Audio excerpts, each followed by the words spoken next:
Senhor amado, estão felizes com Jesus? Por maiores que sejam os problemas ou as situações da vida, nós estamos felizes por estarmos na casa de Deus nessa manhã. Tem uma música, acho que é do Feliciano Amaral, muito antiga, da minha época. Ele cantava mais ou menos assim: há um doce e santo Espírito nesse lugar, e eu sei que é o Espírito do Senhor. Você crê que Ele está aqui? Há uma unção derramada nesse lugar,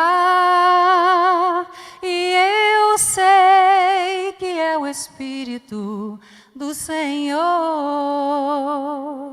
Doce e santo Espírito, Espírito Consolador, fica aqui conosco e enche-nos com seu amor. Doce e santo Espírito, queremos adorar o nome de Jesus, o Filho de Deus, o nosso Salvador. Você pode engrandecer Jesus e a presença doce do Espírito Santo. Amados, esse trimestre, primeiro eu queria dizer para vocês da minha alegria. Quero agradecer ao Bispo Ides, a Bispa Neuza, porque se eles não permitissem, eu sei que eu não estaria aqui hoje, compartilhando com vocês dessa tão preciosa mensagem. Agradecer aos nossos coordenadores, superintendentes da escola, pastor Alberto, pastor Itamar, por me conceder esse privilégio. Eu subo aqui tremendo nas bases, como dizem por aí, não é? Ainda mais com o bispo aqui, a bispa Neuza me assistindo. Da outra vez eles não vieram, não é? Aí eu fiquei um pouco mais tranquila. Mas o Espírito Santo é o mesmo, que usa o bispo e a bispa, todos os nossos professores, é o mesmo Espírito que habita em mim. E Ele faz todas as coisas, simplesmente para que o seu nome seja glorificado e para nosso conhecimento, para nós obtermos maiores conhecimentos da Palavra de Deus. Esse trimestre é simplesmente maravilhoso, né? Estamos estudando sobre a doutrina da igreja e hoje, muito pertinente, a igreja e sua influência na sociedade. Esses dias nós estamos vivendo na política uma situação tão atípica, não é? Decisões que nos deixam assim meio apreensivos. Falam por aí, o STF está legislando, que não é o papel dele fazer, não é? Essa semana o STF acabou reconhecendo, equiparando ao crime de racismo, não é? A homofobia. E nós, como Igreja de Jesus, ficamos aí assistindo esses acontecimentos e a gente fica apreensivo, não fica? Porque quando se reconhece o crime de homofobia, a igreja já fica apreensiva. Como é que vai ficar a nossa situação, não é? Isso vai nos afetar em alguma coisa? Então, nessa lição de hoje, nós estaremos aprendendo sobre como exercitarmos a nossa cidadania. Estaremos vendo sobre a dupla cidadania do cristão. Quando nós aceitamos Jesus, a nossa tendência é espiritualizar tudo, não é? Agora nós somos cidadãos do céu. E esquecemos, às vezes, que somos cidadãos da terra, por enquanto. Cidadãos permanentes do céu, mas cidadãos temporais da terra. E como cidadãos, com uma dupla cidadania, o que eu achei importante durante essa lição é perceber que a nossa identidade e a nossa orientação não está na terra, nem nas leis terrenas, em primeiro lugar. Em primeiro lugar, a nossa identidade é celeste, nós somos cidadãos dos céus, filhos de Deus, nova criatura. E em segundo lugar, nós nos orientamos por essa lei maior do céu, como cidadãos dos céus. Aí quando as leis do Estado, nós estaremos vendo aqui, quando as leis do Estado entram em choque com as leis de Deus, aí nós temos que ficar ao lado das leis de Deus. É como os apóstolos, o livro dos Atos dos Apóstolos nos diz que após eles serem presos e as autoridades impediram eles de continuarem falando no nome de Jesus. O que eles disseram? Disseram, olha, mais importa obedecer a Deus do que aos homens. Essa deve ser, né, nós estaremos vendo hoje, a postura da igreja. Na nossa verdade aplicada, ele diz, como cidadãos do reino de Deus e representantes de Cristo, devemos, através de uma vida honesta e irrepreensível, ser exemplos de cidadania e civismo. Eu queria começar lendo lá no livro dos Atos dos Apóstolos,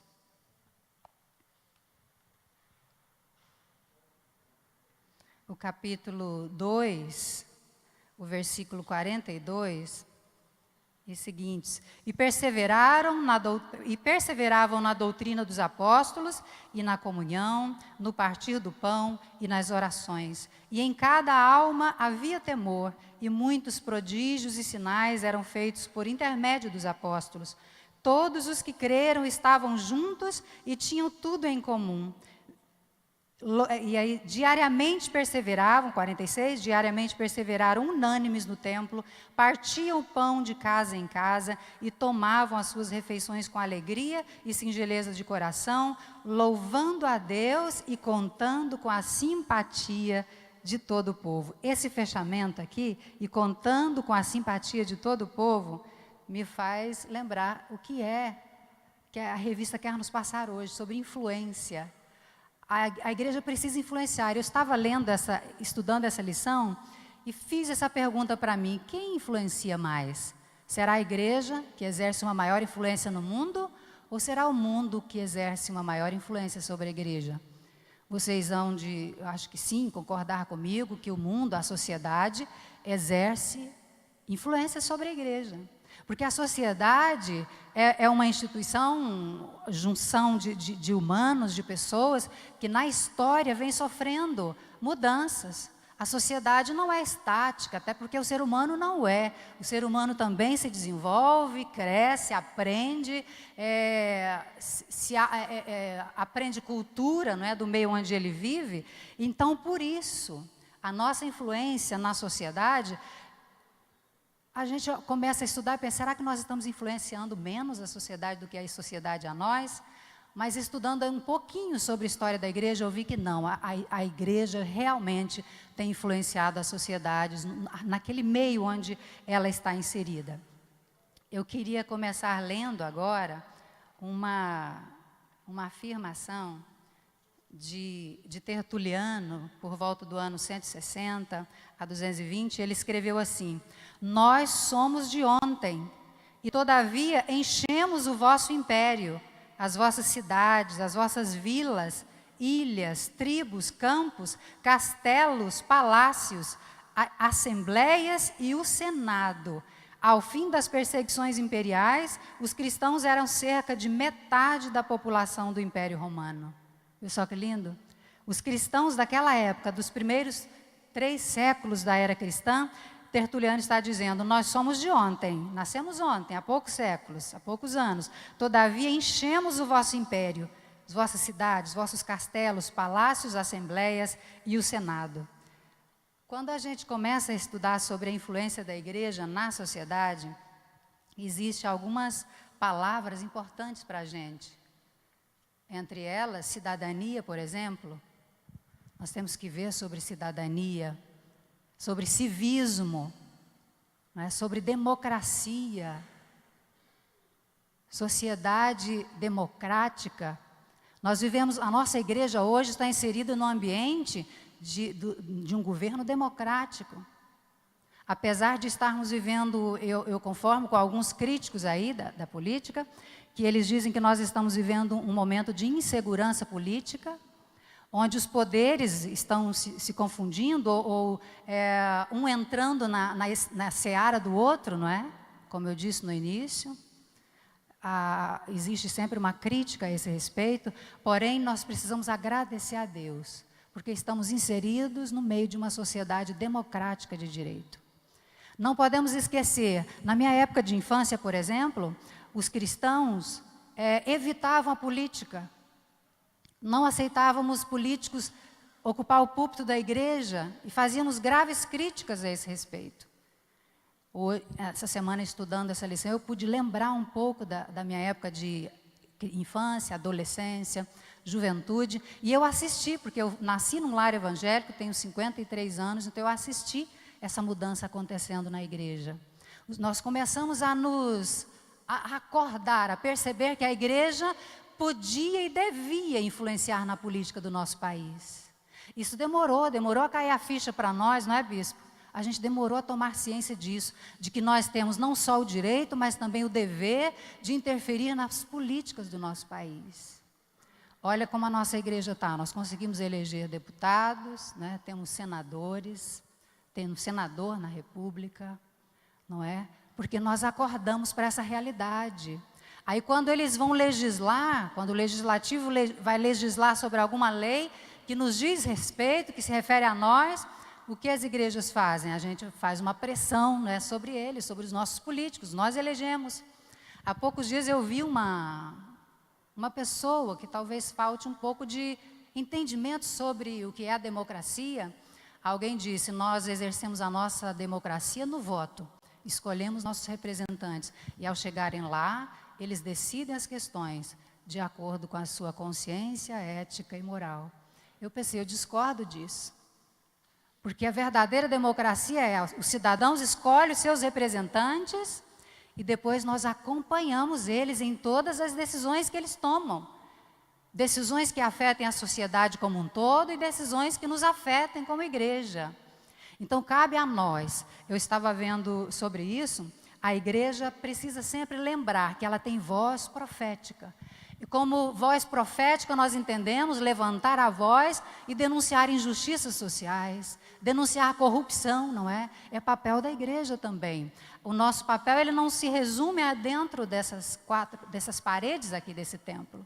Mas a voz profética da igreja é bradada aqui do altar, na voz dos nossos bispos e pastores, mas ela também é bradada lá fora, na voz de cada crente, de cada cidadão terreno, mas que possui, antes de tudo, uma cidadania celestial. Vamos avançar? A igreja e o Estado. Sempre que a gente vai falar sobre a nossa realidade de igreja, nós temos que lançar o olhar para a nossa história, não é verdade? Para a história da igreja. Eu imprimi umas folhas, tirando da revista e passando para cá, mas confesso que não ficou muito fácil, não. Eu já falei para vocês, não é? Nós vivemos num Estado de direito, na democracia, e falei sobre o termo civismo, a igreja e o Estado. A lição começa assim, a submissão ao Estado, de acordo com os parâmetros divinos, é agradável a Deus. No Império Romano, a Igreja de Cristo nasceu lá, né, sob a égide do Império Romano, e o apóstolo Paulo, ao escrever sua carta à igreja em Roma, ele dá algumas indicações de como os cristãos deveriam se portar diante do governo. A primeira palavra que ele coloca é que nós devemos obedecer às leis do Estado, né? Em segundo, ele diz, submeter-se às autoridades constituídas. E aí eu estava vendo a diferença entre submissão e obediência. A submissão, ela exige consciência. O cristão, ele precisa tomar consciência que, apesar de ser um cidadão do céu, ele é um cidadão da terra e, como tal, ele está sujeito às nossas autoridades. Mas de onde vem esse princípio de sujeição, irmã Cremilda? Esse princípio de sujeição, nós devemos ele à nossa consciência, ao sabermos que todas as autoridades foram constituídas e planejadas por Deus, para organizar a sociedade mesmo, para que nós não voltássemos aos tempos da ignorância, não é? Mas que a sociedade pudesse se organizar como sociedade e crescer e evoluir-se como povo. Então, a nossa consciência nos diz que nós devemos nos submeter às autoridades e ser obedientes a elas, mas a Bíblia também deixa bem claro, obediência ao Estado enquanto ele não legisla leis contrárias à palavra de Deus. Amém? O Estado é servo do Deus Altíssimo para aplicar a justiça. E aí Paulo diz, para os que fazem bem, ele é louvor. Mas para os que praticam o mal, ele tem a espada, não é, da punição.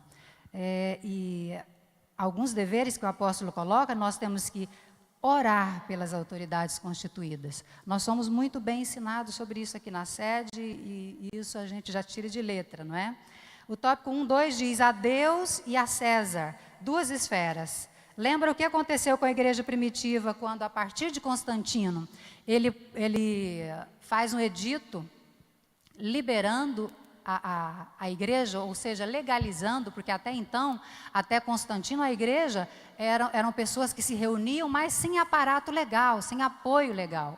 Na pessoa de Constantino, ele solta um edito e a religião cristã deixa de ser uma religião irregular e passa a ser uma igreja reconhecida como tal pelo Estado. E aí, quando a gente lê sobre Constantino, a gente tem a mania de achar que ele apenas contribuiu para o mal, não é, da igreja, mas não é verdade.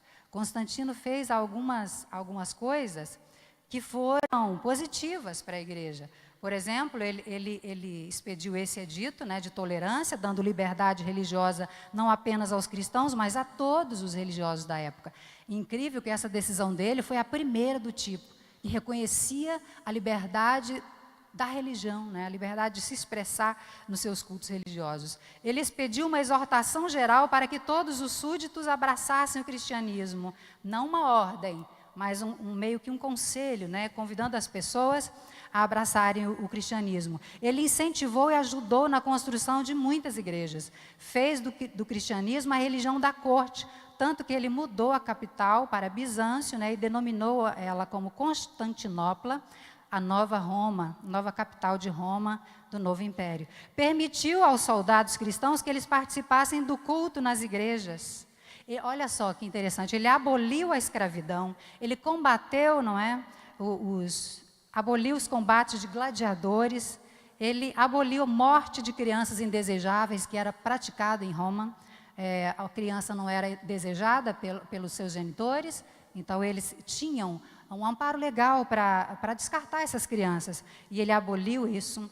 Ele aboliu a crucificação como gênero de pena capital. O cristianismo veio a tornar-se religião oficial no Império, no reinado de Teodósio, já quase no quarto século, né, 378, 395, tornando então obrigatório cada cidadão fazer parte da igreja. Mas a Bíblia nos diz que o convencimento do homem não acontece nem por força, nem por violência, mas pelo meu espírito, diz o Senhor. E aí, quando a igreja se torna indistintiva, ela perde a sua identidade, se confunde com o Estado, aí você já conhece a história e sabe o que veio a acontecer com a igreja, né?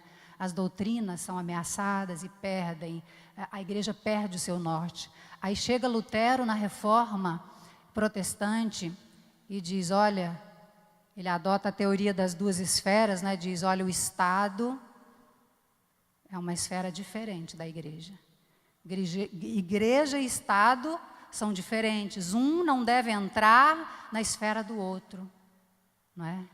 Apesar de defender a separação entre igreja e Estado, Lutero também acreditava que podia haver parceria, né, parcerias sociais. Ele diz que há uma separação entre igreja e Estado, mas ele diz também que não se pode varrer para o particular as crenças de um cidadão. E aí eu fui meditar nessa frase, lendo um livro lá e vendo que Lutero deixou bem claro a diferença entre igreja e Estado, mas ele diz, olha, não devemos permitir que a crença do cidadão venha apenas para o núcleo particular dele. Vocês notaram que a nossa sociedade hoje está fazendo isso conosco? A gente já tem que se preocupar no que a gente diz em uma transmissão, por exemplo, na internet, o que a gente diz, não é, sobre assuntos aí que para a sociedade eles já bateram o martelo como correto, mas na igreja nós não concordamos, não é? Estão querendo, nesse século 21, que a gente traga simplesmente para o particular as nossas crenças, a nossa fé em Deus, mas isso não é democrático. No Estado de Direito, nós temos que defender, a igreja precisa defender a sua voz, o seu direito de voz, não é? Direito de poder expressar as nossas crenças. Nós não podemos obrigar que as pessoas do mundo sigam a nossa fé, mas nós temos o direito de propagar a nossa fé. não podem varrer para o território particular as nossas crenças, porque a Constituição Federal nos garante isso. Nós temos, pela Constituição Federal, liberdade para proclamar o nome de Jesus. Amém? Aleluia. As duas esferas, então, já está dito. Cidadania, não é? A cidadania é o nosso exercício, o exercício dos nossos direitos e dos nossos deveres. Nós não podemos ficar passivos, não é? Assistindo a história, assistindo e vendo o que o mundo faz com as leis, o que o legislativo faz com as leis, o que o STF decide. Não é? Claro que se for uma lei que não fere a Bíblia, nós acatamos e obedecemos, mas temos que levantar a nossa voz como igreja, porque nós somos cidadãos da terra também. O apóstolo Paulo nos diz que nós somos embaixadores de Cristo, de sorte que somos embaixadores da parte de Cristo, como se Deus por nós rogasse. Um embaixador tem a missão de representar o seu governo, um reino ou governo. Sendo assim, como embaixadores de Cristo, representamos o reino de Deus aqui na terra. Entretanto, isso não nos exime de nossas responsabilidades aqui na terra. Portanto, possuímos duas cidadanias. Em 1 de Pedro 2,12, o apóstolo diz: tendo o vosso viver honesto entre os gentios, para que naquilo em que fala mal de vós, como de malfeitores, glorifiquem a Deus no dia da visitação, pelas boas obras que em vós observe. Filipenses 3,20 diz assim, olha, mas a nossa cidade está no céu. É de lá, como eu já disse, que vem a nossa orientação. Não é verdade? Quando ele diz, mas a nossa cidade, essa cidade aí vem do grego politeuma, que significa cidadania ou pátria. Nós temos uma cidadania espiritual. E Paulo ressalta que os cristãos já não são cidadãos do mundo apenas, mas eles agora tornaram-se estranhos e peregrinos aqui. A nossa cidadania principal é a celeste. Glória a Deus. A responsabilidade social, nós vamos passar agora para a responsabilidade social. Eu estava lendo sobre um livro publicado pela CPAD, que fala sobre, e agora, como viveremos, do escritor Charles Colson. Ele diz assim, olha, Deus tem duas maneiras de exercer a sua soberania na terra. A primeira, através da graça salvadora, e a segunda, através da graça comum. Estamos bem familiarizados com a graça salvadora, que é o meio pelo qual Deus atrai os pecadores mortos em seus pecados e os atrai para uma nova vida em Cristo. Mas estamos, assim, pouco familiarizados com a graça comum, que é a maneira através da qual o poder de Deus sustenta a criação, retendo o pecado e o mal que resulta da queda, e que de outra forma dominaria sua criação como uma grande enchente ou um tsunami. Como agentes da graça comum de Deus, somos chamados a ajudar a manter e a renovar a sua criação, a sustentar as instituições formadas da família e da sociedade, a buscar a ciência, a sabedoria, a criar obras de arte e beleza, a curar e ajudar os que sofrem com os resultados da queda. Eu achei isso aqui muito interessante, o que esse escritor diz. A nossa influência na sociedade, ela se dá desses dois modos. Primeiro, por causa da graça salvadora. A igreja, e essa é, aliás, a maior influência e a principal influência da igreja, é trazer os pecadores para Cristo, é salvar essa geração corrompida e perversa. Essa é a mensagem principal do cristianismo. Mas junto a isso, o escritor desse livro diz, nós temos também a missão, uma segunda missão, a graça comum de Deus. É o meio que Ele sustenta a criação. Você já imaginou se a igreja não estivesse aqui, inserida nesse contexto, em pleno século XXI, o século da pós-modernidade? Já pensou se nós não estivéssemos aqui? Porque com a igreja proclamando as verdades do Evangelho, ensinando princípios e valores cristãos, olha só o que nós já estamos tendo que assistir. É a igreja, através da presença do Espírito Santo na igreja, que nós permeamos a sociedade aí, cada um na sua esfera. Nós temos aqui cristãos trabalhando na política, temos cristãos empresários, temos cristãos professores, desde os pequeninos até o meio universitário.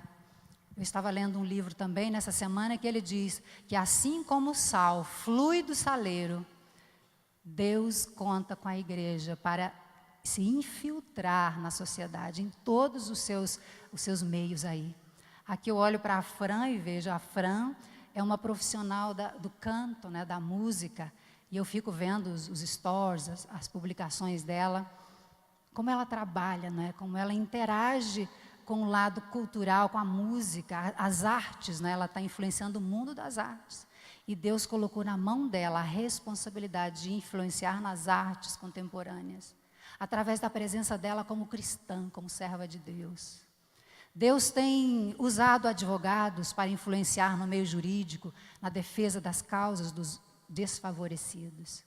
Como o sal fluindo do saleiro, a minha neta Júlia, todo dia, que ela chega na mesa na hora do almoço, ela quer pegar o saleiro só para fazer isso, derramar sal.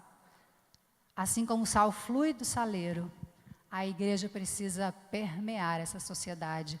Lá nos tempos da igreja primitiva, não existe... Pastor Alberto, quando faltar 5 minutos, o senhor pode subir para eu saber, tá?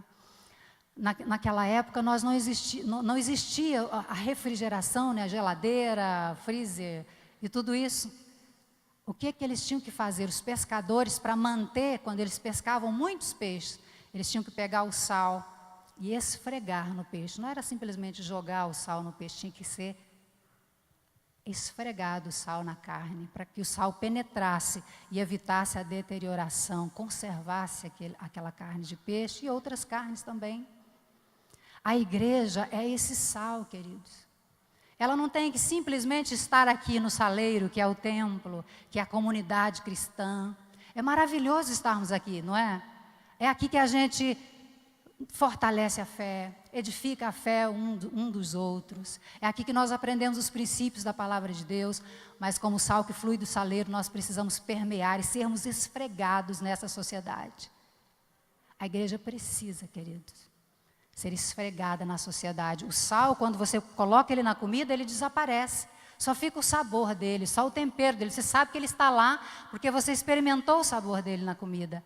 A igreja, às vezes, também é assim, na pessoa de cada crente, é individual. Nós estamos lá, talvez ninguém está vendo, alguns nem sabem que somos cristãos, mas estamos lá como sal, através do nosso comportamento, do nosso testemunho de vida, né, do nosso testemunho de fé.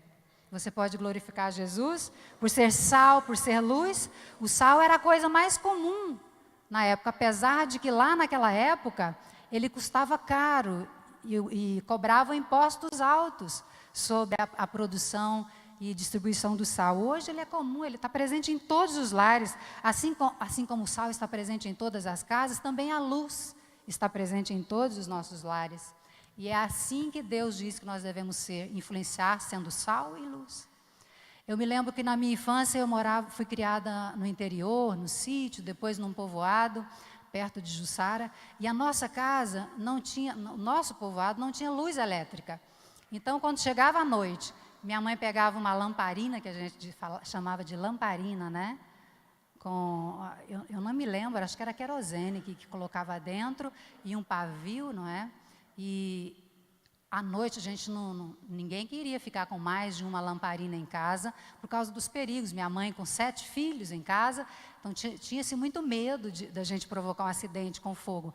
Então, aonde a minha mãe ia pela casa com a lamparina na mão, a fila de crianças ia atrás dela, porque nós não queríamos ficar no escuro, a gente tinha medo do escuro, então onde a minha mãe ia com a lamparina, nós íamos atrás, né? Atrás dela, porque ela estava com a luz. Queridos, a igreja também, ela vai ser sempre vista, porque ela é luz. E a luz, a Bíblia diz, a luz, onde ela chega, ela dissipa as trevas. O Senhor Jesus disse, olha, não se deve pegar não se pode esconder uma cidade edificada sobre um monte. Quando chega a noite, você vai olhar de longe e vai ver as luzes dela. Assim é a igreja. A luz da igreja, que ela brilha através do testemunho cristão, do testemunho não só da igreja como comunidade. A igreja testemunha e testifica e proclama através de uma comunidade, mas a igreja testemunha, testifica e proclama muito mais através da vida individual de cada crente que frequenta esse ambiente cristão. Queridos, nós precisamos, não é? nos alertar para isso. O nosso tempo, a nossa geração precisa de nós. Aí, quando nós vamos para o tópico 2, ele já passa para falar uma crítica social no Antigo Testamento. E ele mostra os profetas, eu não posso demorar tanto, mas ele fala do profeta Isaías, do profeta Jeremias, do profeta Amós, que levantaram voz profética. Olha só, Isaías clamou contra a injustiça, contra o suborno, contra a maldade e opressão contra o próximo. Ele dizia, ninguém tem o direito de oprimir o outro. Isaías dizia que atos como esses são ofensivos a Deus. Quem tinha condições comprava a justiça. Portanto, os juízes eram corruptos. O poder legislativo e executivo se deixava vender. Como poderia Deus tolerar semelhante coisa? Se você abrir lá em Isaías, o capítulo 1, você vai ver. Vou ler rapidinho, só essa. Não vou poder ler todas as outras, mas vou ler essa. Isaías, o capítulo 1. Minha mão.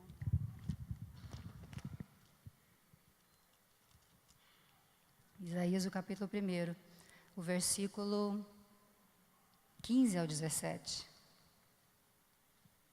Pelo que, quando estendeis as vossas mãos, escondo de vós os olhos. Sim, quando multiplicais as vossas orações, não as ouço, porque as vossas mãos estão cheias de sangue. Lavai-vos, purificai-vos, tirai a maldade de vossos atos de diante dos meus olhos, e cessai de fazer o mal. Aprendei a fazer o bem, atendei à justiça, repreendei o opressor, defendei o direito do órfão, pleiteiai a causa das viúvas. Quando a gente fala de crítica social, né, de responsabilidade social, a gente lembra logo da igreja primitiva nos primeiros dias, não é? Mas desde o Antigo Testamento, querido, você já está vendo aí, Deus usava os seus profetas para clamar contra as injustiças sociais. E é papel da igreja também, irmã Cremilda? É papel da igreja também, levantar uma voz profética e denunciar. Olha só, até parece que nós não estamos olhando para um tempo tão distante, os dias de Isaías, o profeta Isaías. Mas hoje, na nossa sociedade, nós vemos as mesmas características daquele tempo. Juízes que são comprados, existe isso em nossa sociedade? Infelizmente, existe alguns, apesar de que a maioria, graças a Deus, são homens de bem e decidem de acordo com a justiça, com a reta justiça. Mas temos em nossos dias juízes que são corrompidos. O legislativo, né, o executivo, existe corrupção neles? Existe nesses dois poderes. E até no poder judiciário da nossa época existe corrupção. Mas nós, como igreja, devemos levantar uma voz profética. A responsabilidade social da igreja primitiva, como não podia ser diferente, nos primeiros séculos, eles seguiram o exemplo de Jesus. A grande sensibilidade de Jesus para com os necessitados é reproduzida agora pela comunidade cristã. Todos os que criam mantinham-se unidos e tinham tudo em comum, vendendo suas propriedades e bens, distribuíam a cada um conforme a necessidade. Por que eles faziam isso? Porque eles cumpriam a missão chamada de missão integral. Eu estava lendo um escritor dizendo que esse termo, missão integral, ele começou a ser usado meio que como uma resposta à teologia da libertação. E eu não me aprofundei nisso, mas missão integral é uma missão que abrange o homem em todas as suas características. O homem não é um ser apenas de corpo, não é? Aqui nós somos espírito, alma e corpo. Então, o evangelho integral, ele tem que exercer influência sobre todas as áreas do homem. Não cabe à igreja simplesmente pregar o evangelho e deixar o restante das necessidades do ser humano sem ser atendida, não é? Nós precisamos pregar um evangelho integral. O escritor até disse o seguinte: o evangelho é o evangelho para todo homem, mas é o evangelho também para o homem todo. O evangelho de Jesus é um evangelho que abrange todo ser, espírito, alma e corpo. E é isso que a igreja deve fazer. Responsabilidade social na igreja primitiva, que eu estou dizendo, né? A missão integral. Eu até escrevi alguma coisa sobre a missão integral, mas não vai dar tempo de eu passar para os irmãos. Se nós formos estudar a história do cristianismo, a igreja, do início até hoje, nós vamos ver que em determinados momentos houve movimentos de reavivamento, como, por exemplo, na época de John Wesley, não é? E naqueles avivamentos nós não temos nenhuma tese, nenhum trabalho para comprovar, assim, aqui pelo menos eu não encontrei, mas deve existir, trabalhos que falem do reflexo na sociedade, de quando se acontece um movimento de reavivamento na igreja, quais os reflexos na sociedade, quais os reflexos que isso traz para a sociedade. Mas, sem dúvida, eu li alguns relatos de que sempre que a igreja experimenta um reavivamento verdadeiro, de volta à palavra de Deus, sempre esse reavivamento vai refletir sobre a nossa sociedade. Vai fazer com que a justiça seja feita, porque a igreja reavivada é uma igreja que vai prestar atenção nas necessidades da sociedade na qual ela está inserida. Amém? Eu tenho um texto aqui que eu peguei, mas não vou ler. Vivendo segundo os valores do reino. Sim, só fechando essa questão do avivamento e a ação social, o avivamento espiritual, que é tanto a causa como o produto de uma igreja viva, precisa abranger a igreja como um todo, se não queremos um organismo alijado ou disforme. Não nos interessa, o escritor disse, sobre a missão integral, ele diz, não nos interessa uma comunidade apenas voltada para o futuro, em prejuízo do hoje, pois isso implica em negligenciar as necessidades imediatas e urgentes do ser humano. O homem vive na dimensão do aqui e agora, tem fome, frio, doenças, injustiças, enfim, tem 1000 motivos para ele não ser feliz. A nossa missão, pois, é socorrer o homem no seu todo, para que não somente usufrua paz de espírito, mas também conserve no corpo e na mente motivos de alegria e de esperança. Eu me lembro de quando meu pai se acidentou e faleceu, a minha mãe com 7 filhos pequenos, o mais velho completando 18 anos, eu acho, meu irmão mais velho. E aquela escadinha de filhos pequenos.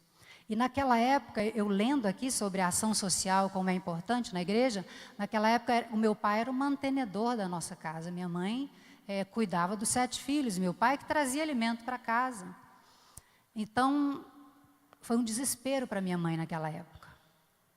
Mas eu me lembro, eu era nova ainda, mas eu me lembro dos nossos pastores, das irmãs do círculo de oração, chegar na minha casa com cesta básica, com ajuda para minha mãe.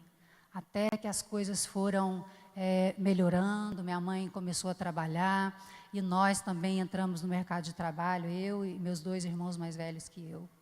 E eu fiquei pensando como é importante a ação social de uma igreja. Aqui na nossa igreja nós temos o departamento do diaconato, né, bispa? Que ele cuida dessas questões sociais. São pessoas que chegam até aqui com uma receita de remédio para ser aviada, que não tem condições de comprar, o diaconato ajuda essas pessoas. A bispa está no trabalho social das mulheres. Todo ano nós vemos aí, participamos da feirinha, não é? Da nossa feira, que arrecada valores maravilhosos, que são revertidos para obras sociais. Aí você pergunta, nós podemos fazer mais? Com certeza, a cada dia, se cada um de nós nos engajarmos junto com esses projetos que a bispa lança, que o bispo lança, certamente esses projetos poderão alcançar muito mais vidas e ajudar muito mais vidas que precisam. Amém?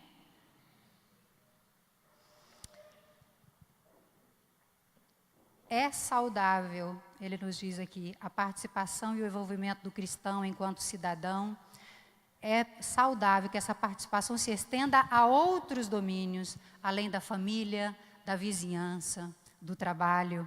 Ele diz, nós precisamos nos envolver também com as organizações, com as instituições. Aqui na igreja, com certeza, deve ter pessoas que fazem parte de algum projeto social aí fora, que não é de iniciativa da igreja, mas que ajudam, tem condição, ajuda. a gente vê aí, na televisão passa propaganda, nos convidando a adotar uma criança nos países mais carentes, não é, do nosso mundo. Então, a nossa interferência, a nossa influência na sociedade, ela começa na família, com certeza, mas ela deve se estender. Transformados pela relação com Deus para provocar transformação nos nossos relacionamentos sociais, pessoa a pessoa, indivíduo a indivíduo, deixando marcas que o Espírito Santo usa para levar outros à salvação. O texto bíblico faz um eco dessa influência, necessariamente com uma imagem distinta daquela que hoje nós utilizamos, mas cujo sentido está a ela vinculado, à família. Ele diz: vós mulheres sujeitem a vosso marido, filhos obedeçam a vossos pais, pais não provoquem vossos filhos a ira. Então nosso testemunho, a nossa influência é dentro de casa. O escritor disse assim, olha, não existe nenhum trabalho, uma pesquisa que prove a grandiosidade da influência que um pai e uma mãe exercem dentro de sua família. Eu fico olhando, de novo, falando da minha neta, e agora, por sinal, vou ter a segunda neta, não é? A Ana está por aí, para chegar no fim do ano. Então, os avós, a gente já exerceu influência de fé sobre os nossos filhos, e agora estamos ajudando a influenciar nas nossas netas, na nossa neta. Essa influência, ela não tem tamanho, ela é enorme. Então, vamos, primeiro, influenciar dentro da nossa família, no nosso trabalho, na nossa vizinhança, não é? Os progressistas, chamados progressistas, têm atacado o modelo de família tradicional, apresentando novas configurações de família no nosso país. Os cartórios já fazem, né, a união civil de pessoas do mesmo sexo. Essa semana passada, nós vimos aí que a mídia toda propagou um casamento de 2 homens importantes, famosos aí nas redes sociais, nas mídias sociais. E a sociedade está encarando isso como a maior naturalidade. Mas para a igreja, o casamento ainda é a união entre um homem e uma mulher. Família, na palavra de Deus, ainda é uma constituição formada por pai, mãe, filhos. A Bíblia não mudou, queridos. Nós não podemos modernizar nisso. No que concerne a valores espirituais e sagrados da palavra de Deus, nós não podemos negociar isso, mas a igreja continua, ainda que considerada arcaica, e até eles consideram a nossa mensagem de verdades fundamentais, eles consideram isso como se fosse uma agressão aos outros, uma agressão. Mas nós continuamos. Vamos ficar em pé, amados? Para nós terminarmos aqui.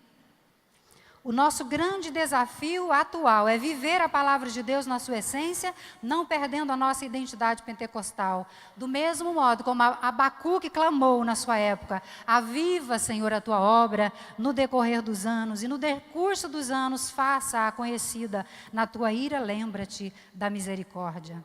A Bíblia, quando nós lemos a Bíblia, nós entendemos que nós só teremos uma sociedade justa de verdade quando da intervenção de Jesus, quando ele vier arrebatar a sua igreja e depois ele instaurar o milênio, aí nós vamos conhecer o que é uma sociedade justa. Mas aí você pode dizer, irmã Cremilda, mas então quer dizer que só lá que nós vamos ver justiça de fato? Sim, nós vamos ver justiça de fato quando Jesus, o Rei dos Reis, o Senhor dos Senhores, governar aqui na terra. Mas, por enquanto, não vamos ser pessimistas, não. Vamos crer que, através da influência da palavra de Deus, nós podemos mudar, na medida do possível, a nossa sociedade. E o que é que nos impulsiona, queridos? A levantar a nossa voz. O maior impulsionamento, o que nos faz clamar por justiça e levar a palavra de Cristo, sabe o que é? É a nossa crença na volta de Jesus. Se você está desanimado para trabalhar para Jesus aí, não tem anunciado a palavra, não tem pregado o evangelho, talvez esteja faltando você aumentar a sua expectativa na volta de Jesus. Ele vai voltar, ele está voltando. E aí sim nós vamos conhecer o que é um governo justo. Mas enquanto isso não chega, esse dia não chega, vamos levantar a nossa voz. Uma vida de fé e obras. Feliciano Amaral cantou assim, já vou devolver. Nossa fé sem as obras é morta. Foi assim que o Senhor ensinou. Se o amor realmente não há, nem as obras, nem a fé têm valor.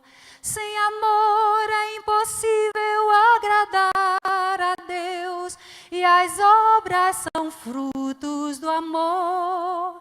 Nossa fé necessita das obras do amor, mais que a abelha precisa da flor. Que o Espírito Santo te impulsione hoje a viver uma vida de fé e de obras, de fé e de testemunho, para onde você estiver envolvido aí nessa sociedade corrompida e perversa, você esteja influenciando, no nome de Jesus. Deus abençoe. Tomem os vossos assentos.